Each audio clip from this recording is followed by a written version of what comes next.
welcome to this first debate of the third season of the Soho Forum. And thank you all for making our first two seasons such a success and making a third season possible. We're at the Subculture Theater in downtown Manhattan. We're not only being videoed by Reason, we're also being videoed by C-SPAN, so if you ask a question, you will be immortalized. I'm Gene Epstein, director of the Soho Forum, and tonight's resolution reads, our first compound sentence for a resolution, not too complicated to follow, I believe. While laws that restrict gun ownership would reduce crimes perpetrated by criminals, comma, that benefit would be more than offset by the foregone opportunities for defensive gun use by victims of crime. Well, at almost every Soho Forum, we have a warm-up act, and this time we have the return of the great Dave Smith, host A Part of the Problem. Dave, please come to the stage and tell us how not to be part of the problem. Thank you. Am I good? Hello. Is that on? Yeah? Sound good? All right. Another round of applause for Gene Epstein, everybody. Reason Magazine. I'm thrilled to be back. I love these events. They're always a lot of fun. I'm looking forward to this one. I'm looking forward to the next one when Gene debates. We're filling a hall with 600 socialists. What could go wrong? That sounds like a great plan, according to history. Am I the only one who feels like we might be walking into an Antifa trap on that next one? Because I'm just going to walk right in and catch a bike lock over the head. But luckily, I'll have my gun on me. Am I right? I'm just kidding. I mean, I like guns, but I'm a New York City Jew. I've never been close to one, so I like other people to carry them near me.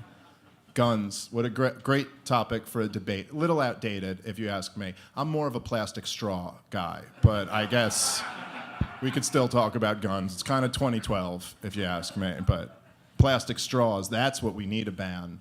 That's the real problem. Do you know how many people die because of plastic straws every year? None. But do you know how many people could potentially die because of plastic straws?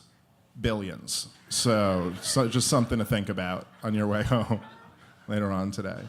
I'm fairly disappointed in all of you guys. This is, you could have been voting today, and instead you came here. You had a chance to put what's-her-name from Sex and the City into the governor's mansion, and you blew it by coming to this event. Did you see all of the people out telling you to vote today? They're like on every corner. There's someone like, it's election day. Are you voting in the primary? Nothing's ever made me more furious in my life. Like, are they actually wasting taxpayer dollars with someone on the corner to tell me to go vote? Is that how terrible things are? That you need to be like, go vote, and they're like, I'd rather stab myself in the eyes than vote. It's like, oh, do I get a choice between a corporatist Democrat and a socialist? Let me think about this all day. And then I was like, someone just on the corner right here asked me, he was like, are you going to vote today? And I just said, I'm going to the Soho Forum, and kept walking. He had no idea what I was talking about, but I felt pretty satisfied inside. And really, that's all that matters when it comes down to it. Guns. I'll be honest, I'm always like a little bit too radical for whatever the resolution of the debate is. Like, the resolution is like, even though, that guns would reduce crime from criminals, and I'm already like, you blew it right there. That's way too much of a concession for me. It would reduce crime from criminals? I mean, sure, if you're only counting the private criminals, but we've got the biggest gang in the universe in New York City, the NYPD. Did you see all of them? They just went down. They just arrested like 6 of them for running a prostitution and gambling ring the other day. What is that? Does that not count as like gun crime? They all have guns on them, right? I mean, don't get me wrong, I was kind of like, where do they do all this stuff? But at the same time, it's a little bit outrageous that, like, really? Cops are running a gambling prostitution ring? That's terrible. It's on 33rd Street, you say. Okay, all right, I'll be whatever. Whatever. I'll be looking into it. It's not. I don't even care. But where exactly? What train is the nearest one to that? It's the 6 train, right? Okay, I'll figure it out. Oh, the cops. That's what they never count when they talk about criminals, right? They never talk about the cops. But if it was any other group going around with guns that were just like kidnapping and harassing people, we'd probably be like, we have a pretty big gang problem here in New York. But if they're wearing a blue uniform and a badge, everyone's like, oh, that's just what you got to deal with, you know? Like, I hate the cops. Unless there's any cops here, in which case I totally love cops. I don't know, I was just joking around, comedian telling jokes. You're doing a great job. But if there's no cops here, I hate them. I can't stand them. My friend, he's like he was like a left-wing guy, and he used to go out and like protest the cops. Like before Black Lives Matter got completely insane, he used to go on those things. And like, I remember he said once to me, he was like, you know, the thing about the cops that's infuriating is that they work for us. And I remember just laughing, and I was like, no, they don't. That's the dumbest I've ever heard in my entire life. They don't work for us. And he was like, no, but you know, the way the system works, they're supposed to work for us. Like we pay our tax dollars, and that pays their salary. So they work for us. And I was like, yeah, but you're leaving out a crucial element of that equation. You don't choose to pay your tax dollars. You have to. Someone doesn't work for you if you have to pay them. Someone only works for you if you choose to pay them. That would be like if someone mugged you, and then you were like, I guess that guy works for me now. I mean, I'm paying his salary after all, so look at that. I wasn't even planning on hiring a new employee today, but look at that. Guy got the job. It's pretty impressed with that guy. He got the job, and he came into the job interview with the wrong attitude. Let me tell you that. He came in just cursing at the boss, still walked out with the job, you know? I have been mugged before in my life. I grew up in Brooklyn, and not like this new hipstery Brooklyn that you guys are used to. I grew up in Brooklyn when it was like, you know, dangerous. And yeah, there's my experience with guns. I had a gun pulled on me once. It was about 15 years ago, and I was walking home to where I lived at the time in Brooklyn. It was late at night. It was like 3 a.m, and I was walking home, and this like, he was like a thuggy-looking kid, but he was a kid. Like he was like 15, if I had to guess. And this 15-year-old just came up to me, and I was right outside my apartment building, and he goes, "Give me your wallet." And I was like, "Aw, that's adorable." And, you know, like, I'm not the toughest guy in the world, but he was like 15, and in my mind, I was like, I'm gonna beat the out of this 15-year-old kid. You know, when do you ever get to just fist fight a 15-year-old? I was pretty excited, like, this is my moment to shine. And he was like, "Give me your wallet." And I was like, "No, I don't think so." And then he pulled out a gun, and then I was like, you know what? I do think so. I think I am going to give you my wallet. I backed down right away. Gun really changes the equation. Like, he was like, "Give me your wallet." And I was like, "No way." And then he pulled out the gun, and I was like, "Hey, bro, what are we arguing about? You know, like, take my wallet." My wallet? Why are we calling it my wallet? It's your wallet. Take your wallet. Thanks for letting me hold your wallet for all these years. That was cool of you, man. And a lot of people think it's like scary, the idea of having a gun pulled on you. Like, people will be like, "Oh, weren't you terrified?" But really, it's not that scary in the moment. It's like a lot of adrenaline. You get scared afterward, but in the moment, you're just very focused. You're like, I need to get from point A to point B. Like, point A, gun. Point B, alive and safe somewhere else. And so, you know, just like gave him my wallet. I was like, "Okay, all right, take it." And he took it, and then he ran off into the night. And then, you know, like what just happened started to hit me, and I was just overcome with anger. Like the type of anger you can only experience when a child takes your wallet. And I was like, "Did that just happen? I can't believe it. This 15-year-old just took my wallet outside my home." And I was so angry that I couldn't even think right. And I remember, this is a true story, okay? This is what I did. I ran into my apartment, and I grabbed my biggest kitchen knife, and then I ran back out after the kid.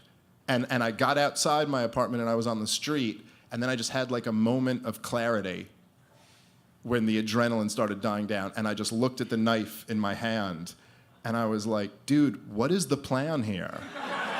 Like, what am I going to catch this kid? And then he's going to pull the gun back out, and I'm going to be like, oh yeah, that's right, gun. That's what this whole thing was about. It was about gun. And then I'll just wimp out again once I see the gun, and I'll be like, you forgot your knife. All right, sorry, I don't know what to tell you. I just didn't want you to leave without your knife. Thanks again for letting me hold your wallet. All right, have a good one, kid. All right, look, I'm very much looking forward to the debate. Thanks, guys, for coming out. Thank you, Gene, for having me. Have a good one, everybody. Take it easy. All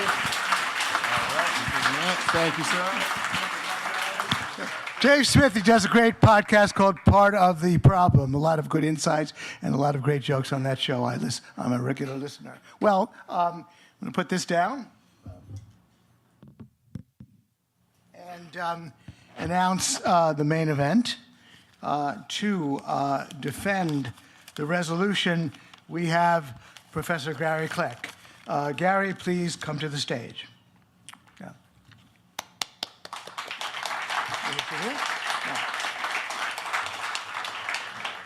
Taking the negative on the resolution, we have Professor Paul Helmke. Paul, please come to the stage.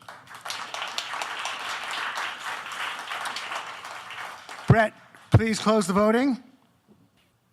Thank you. We have closed the voting, the initial vote. And now, Gary, you are there to defend the resolution about guns. We've read it a couple of times.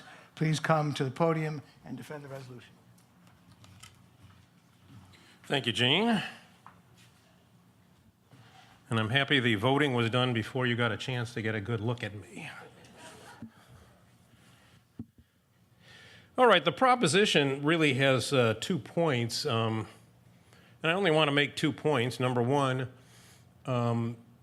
if you actually banned guns, it's going to primarily affect non-criminals, and that's the non-controversial part of what I'll have to say. And secondly, there's a harm in taking guns away from good guys, which is where the controversy enters in.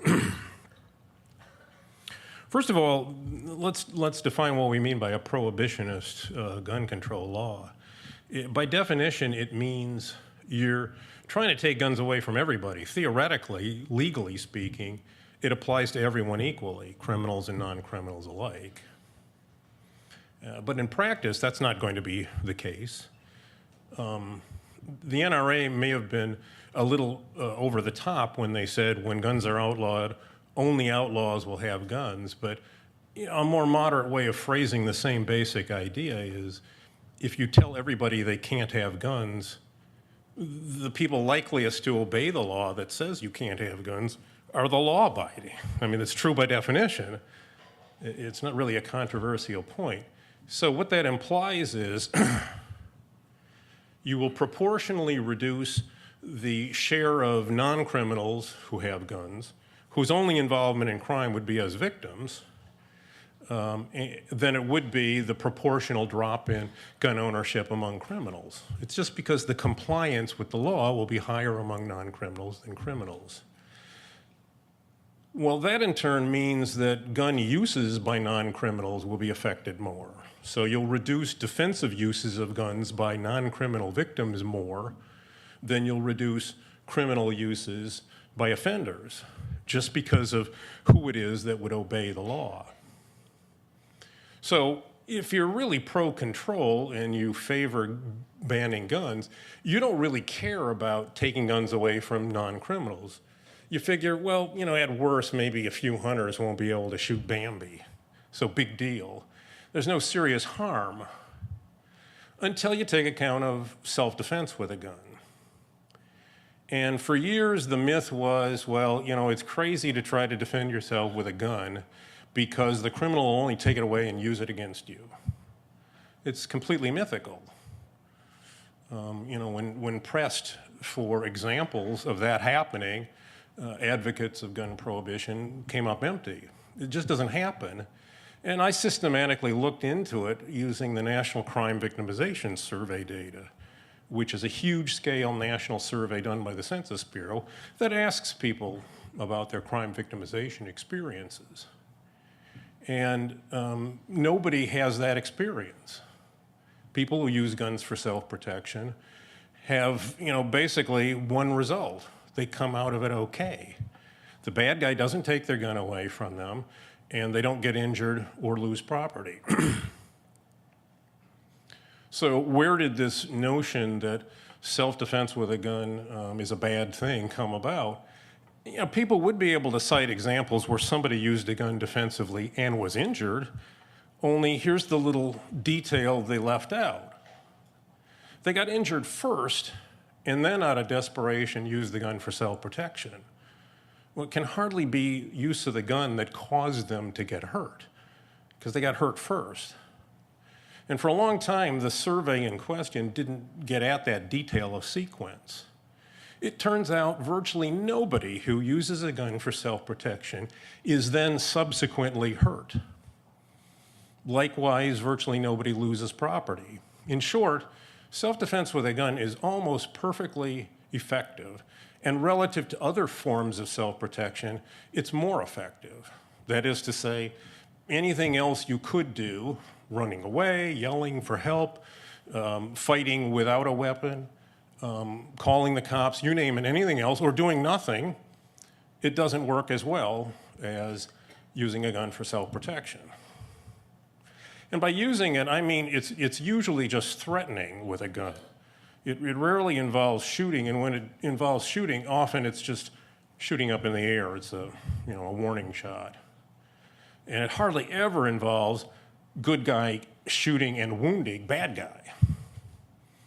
So it's basically threatening a criminal with a gun is almost always effective. Now, the evidence for this is overwhelming. There's really no serious dispute about that. Where big dispute came about was, how often does this happen? Okay, maybe it's effective, but who cares? It practically never happens. You know, crime victims will almost never have the chance to use a gun for self-protection. And in a place like New York City, that's true. If you're not carrying a gun, if you don't have a gun, you can't use a gun for any purpose. But in the rest of the world, or the rest of the United States anyway, people are armed to the teeth. It used to be a point of propaganda that we had way too many guns and there were more guns than people, and it wasn't true 30, 40 years ago. It's true now. There's over 350 million guns in private hands now. And the big boost was the Obama effect. You know, Barack Obama would make noises about various kind of gun control measures, and everybody raced out and bought whatever kind of gun they didn't already own. So, and he'd make jokes about it. You know, he'd say I was the biggest friend of the gun industry they ever had. Well, what we know about how often defensive gun use occurs in the country as a whole is, again, the National Crime Victimization Survey. Well, the problem with that, though, is it's a non-anonymous survey done by the federal government. So somebody who works for the government and who is reporting to the Justice Department, that is the law enforcement branch of the federal government, is asking the questions in a non-anonymous survey. Not surprisingly, this does tend to discourage people from reporting a defensive gun use. So we unfortunately have to use other sources of information, and there have now been over 20 national surveys that have asked the question, have you used a gun for self-protection? And they use representative probability samples of the population so that you can project to the population as a whole how many defensive gun uses there were. The estimates range from 1 to 3 million. Huge numbers. And to put that in perspective, most years there are fewer than 500,000 crimes in which the offender used a gun. So there's on the order of 4 times as many defensive gun uses by victims as there are criminal uses by offenders. So now combine that with original premise I started with, which is if you ban guns for everybody, in theory, the way it works out in practice is you'll reduce defensive gun uses proportionally, defensive gun uses by non-criminals, more than you'll reduce criminal uses by crime offenders. And so you've got guns that are used for self-protection huge numbers of times, and that are used very, very effectively to reduce injury. If you get rid of all that defensive gun use, the implication is those people who would have used a gun but now can't are more likely to be injured. You would therefore have more injuries, mostly non-fatal, but some fatal, as a result of denying guns to people who could have used them effectively for self-protection. So I'll reserve the rest of my time to Paul. He'll need it.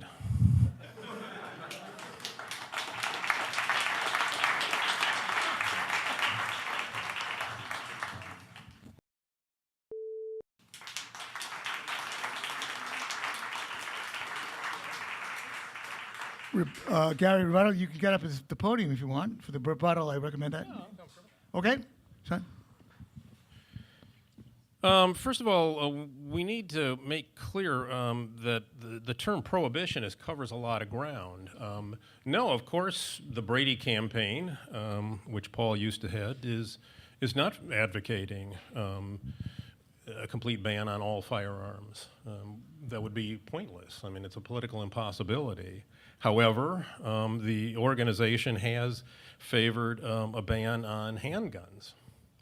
In fact, they did this openly until the 70s, and then they kind of did it covertly thereafter. For example, they filed an amicus curiae brief on behalf of Washington, D.C.'s handgun ban when it was challenged and ultimately ruled unconstitutional. They were saying, we need to preserve this handgun ban. If that's not favoring banning handguns, if that's not favoring handgun prohibition, I don't know what is.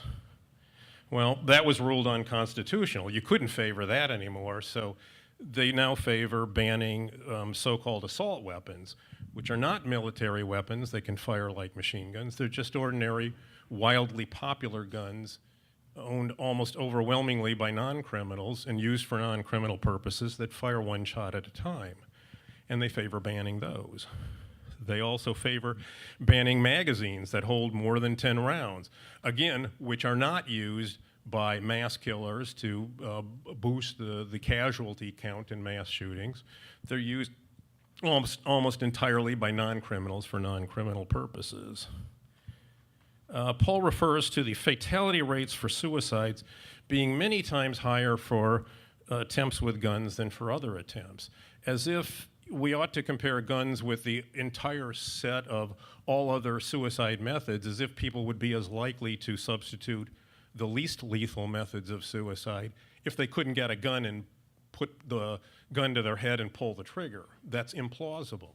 They would instead favor whatever is the next most lethal method of killing themselves, which is hanging. Here's the little secret he didn't share with you. There's no significant difference between the fatality rates of attempts by hanging and attempts by shooting. They're both about 80% fatal. He says guns are 21 times more likely to be used against gun owners than they are against the criminal.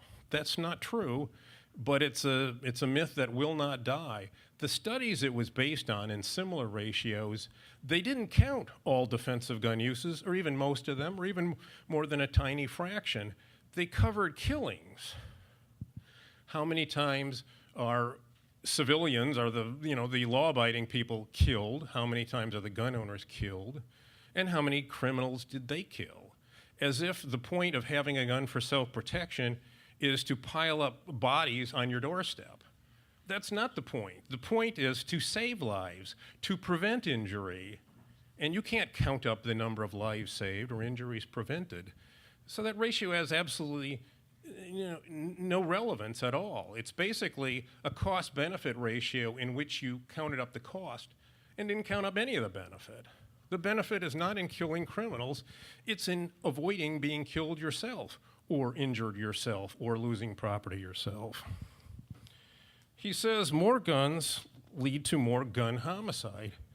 Well, yeah, duh, that's true. More gun homicides. You can't commit a gun homicide unless you have a gun.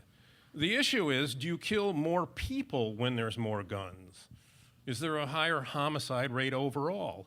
No, there is not. All of the best methodologically soundest research, without exception, finds places with higher gun ownership rates do not have higher total homicide rates. They also don't have higher total suicide rates. They just have a higher percentage of homicides and suicides involving guns.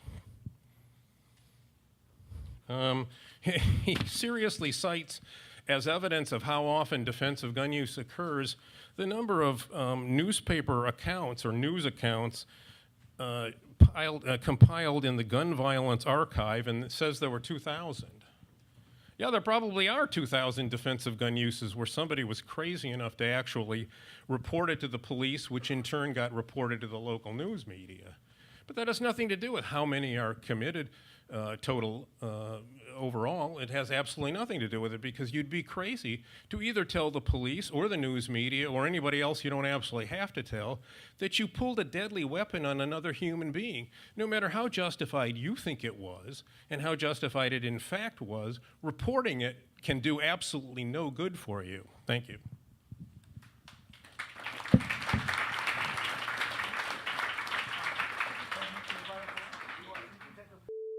That's actually segues into the question I want to put to you, Gary, having to do with Paul's challenge. He said specifically, let's assume for the moment that your 2 million ballpark 1 to 2 million estimate is true.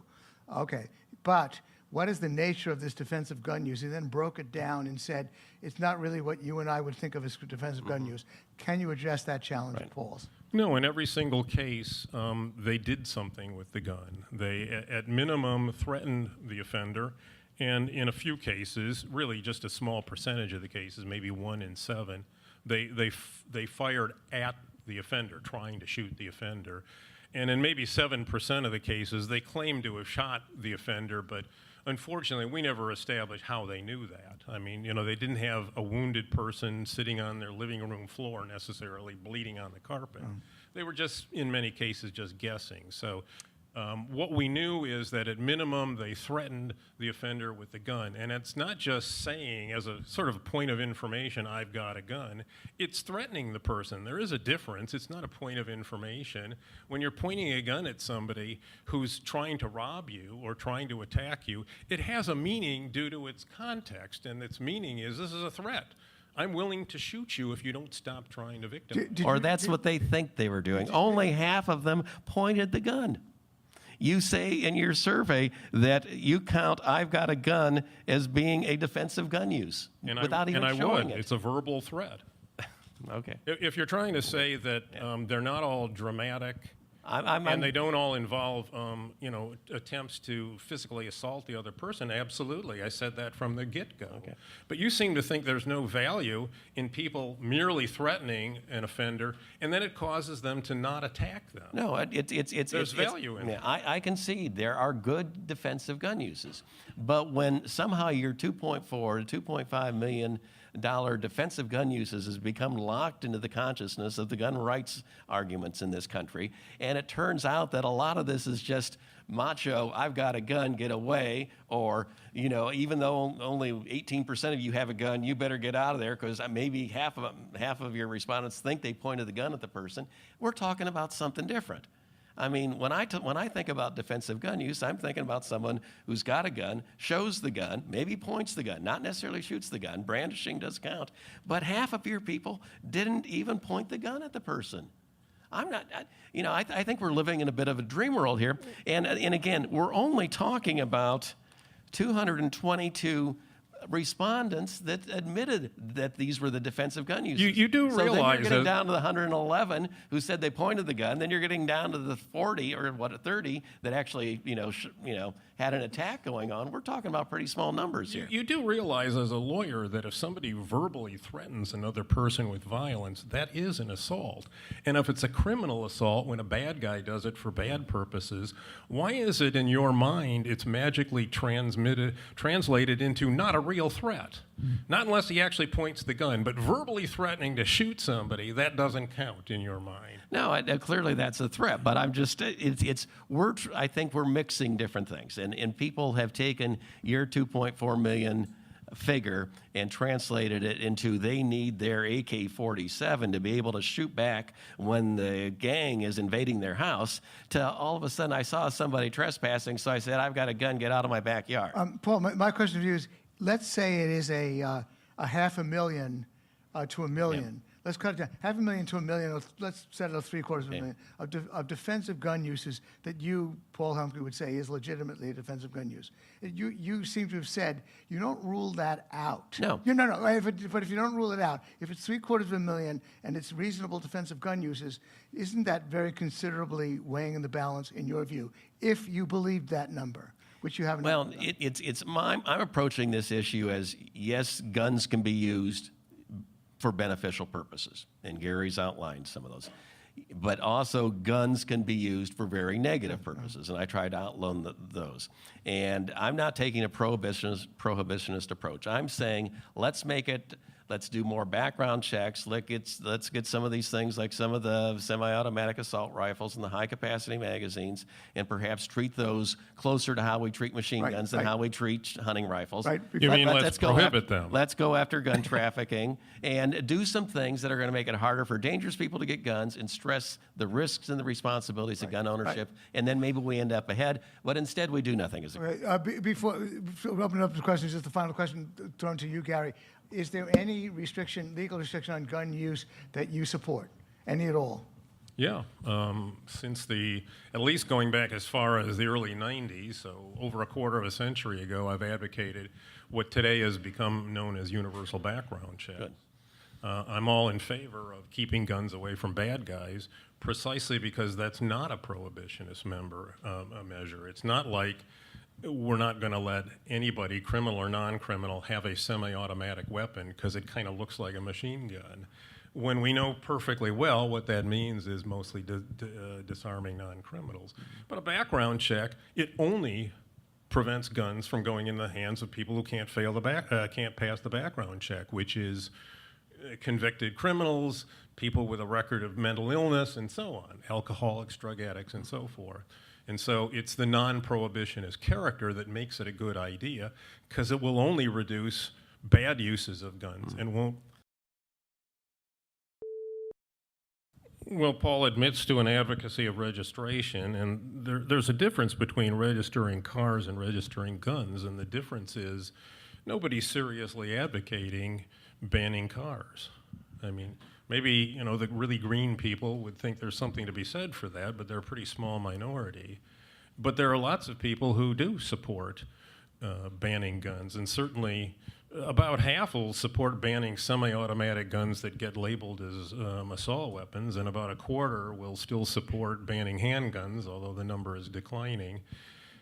So yeah, people want to ban it, and what would you need administratively if you wanted to seize all the guns or all the handguns or all the assault weapons or all the large capacity magazines? Well, you would need a record of who has them.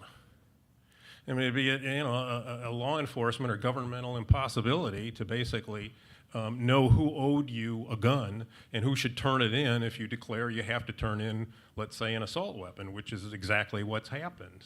State of California said, turn in your assault weapons, whatever they were. And how would they know whether you had one and should be turning it in? Well, the only way the government can know that is if they have a record of it. And that's what registration is. It records who has specific guns. It doesn't have any crime control value. Every single study that's assessed the impact of registration laws on crime rates has found there's no effect of having a registration law on crime rates. So it's got no crime control rationale, but it's got plenty of rationale making banning some subset of guns administratively feasible. Okay.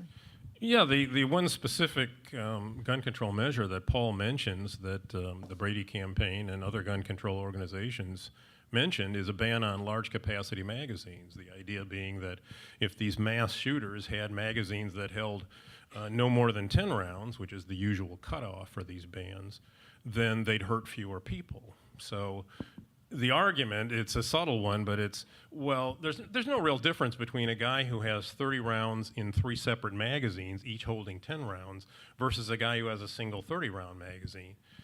It's not the difference in rounds that matters. It's the fact that the guy who has only 10-round magazines, he has to reload more often. So that's why Paul keeps citing that one example of Gabriel Giffords. Somebody tackled the shooter while he was reloading. The problem is, A, we don't really know that's what happened. He may well have been struggling with a defective magazine, and that's why they were able to tackle him. In other words, it had nothing to do with him trying to reload, as far as we know. Maybe that was the case, but there is, to my knowledge, in the past 30 years, not a single case of somebody who actually got tackled while they were reloading. So the fact that a ban on big magazines would make the shooter reload more often, it doesn't have the significance he's hinting. And he also says that in the Sandy Hook shooting, a bunch of school kids escaped while the guy was reloading.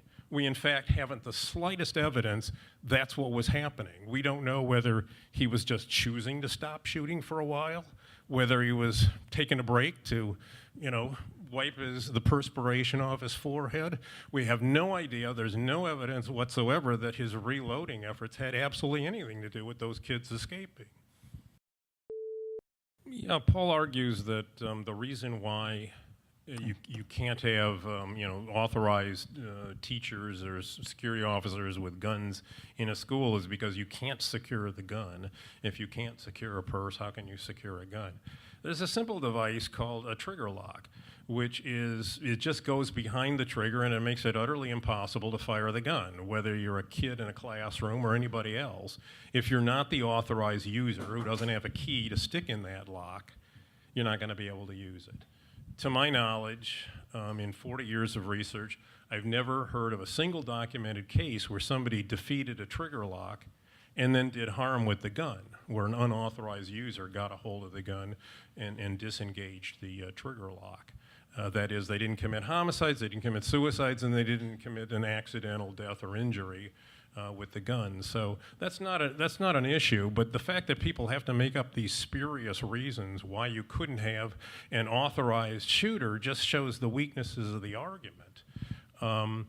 It's not like every school teacher would be packing a gun on their hip. The usual proposal is there was one or two people who have been trained, often because they're former military or police, who are the authorized accessors of the gun.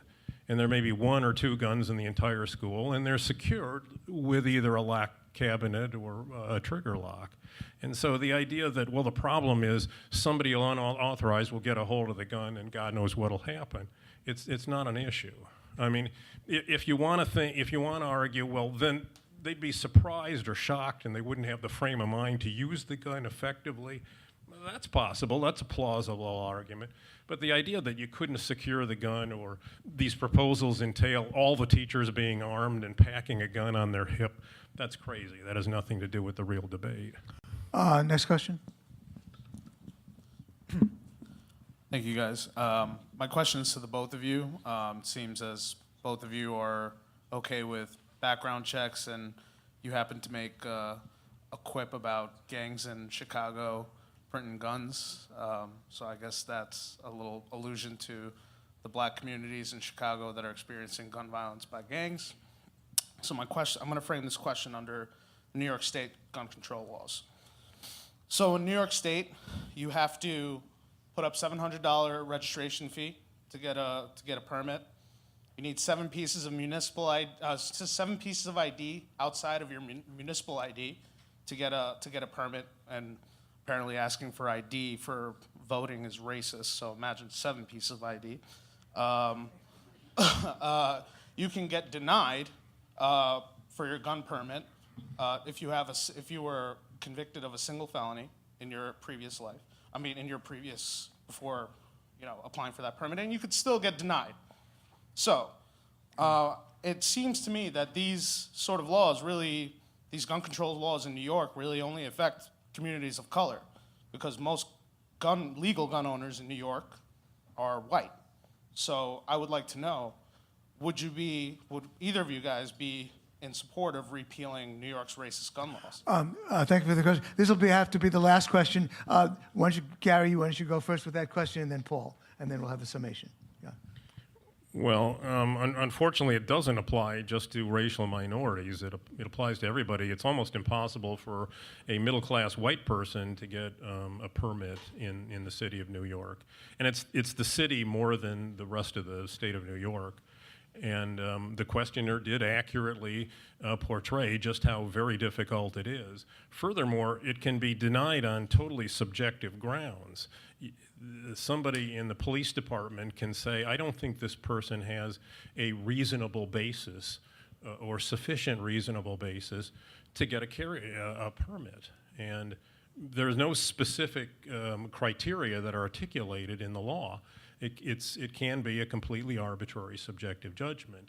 And yes, when you have that kind of discretion, anybody who happens to be personally racially biased, or for that matter, gender biased, can easily let those biases influence that subjective judgment, which is quite different from the standard background check where it's cut and dried. You either have a criminal conviction or you don't. If you do, you can't get the gun, the permit, whatever. And if you're clean, then you can go ahead and get it. But New York City's laws are remarkably subjective. You know, the debate is, the really technical debate is too boring to talk about. But, you know, in a way, this issue really boils down to how much defensive gun use there is. And it's a mark of how threatening large numbers of defensive gun uses is to the pro-control movement that they go to such great lengths to discredit large estimates. Paul seriously suggests that you can count up defensive gun uses by counting up how many news articles there are about them. He doesn't actually quite say, I believe that. In fact, he kind of hints he doesn't believe it, but why bring it up? He offers the National Crime Victimization Survey's estimate of 100,000 defensive gun uses, but that survey has never asked a single respondent a direct question about defensive gun use. They're only counting up how many people kind of volunteer the information that they pointed a deadly weapon at another human being. And not surprisingly, in a government-run, government-sponsored survey, which is not anonymous, where they know where you live and your telephone number and name and so on, people are not really inclined to volunteer that information. That survey has nothing to say in this debate. But there are 20 national surveys, plus 20 plus, that have, without exception, indicated defensive gun use is really common. And why is this surprising? Millions of Americans, tens of millions of Americans, maybe hundreds of thousands of Americans own guns, and there's a lot of crime out there where you'd have an opportunity and a need to use a gun for self-protection. So this is a fact that needs to be taken account of in making policy. You shouldn't be making policy that cuts into people using guns for self-protective purposes, where they're not killing people to protect themselves. They're just avoiding death and injury themselves, for the most part, by pointing a gun at a criminal and saying, knock it off. And so I don't have any problem at all with gun control measures that are selectively aimed at bad guys, including convicted felons, and including people who have been declared to be dangerous to themselves and others by a court of law. I have no problem with that either. But what I do have a problem with is laws that'll disarm more people, whether it be of all guns or handguns or so-called assault weapons or large capacity magazines. It'll do this more for non-criminals than for criminals. All of that is bad policy, poorly thought out, and not supported by the best available evidence. All right, the initial vote in favor of the resolution was 45.59%. That rose to 50%. So the yes votes picked up 6.41%. That's the number to beat. The no votes were at 33.33 and declined slightly to 33.77, down 2.56%. It looks like the yes gets the Tootsie Roll. Congratulations, Gary. Yeah.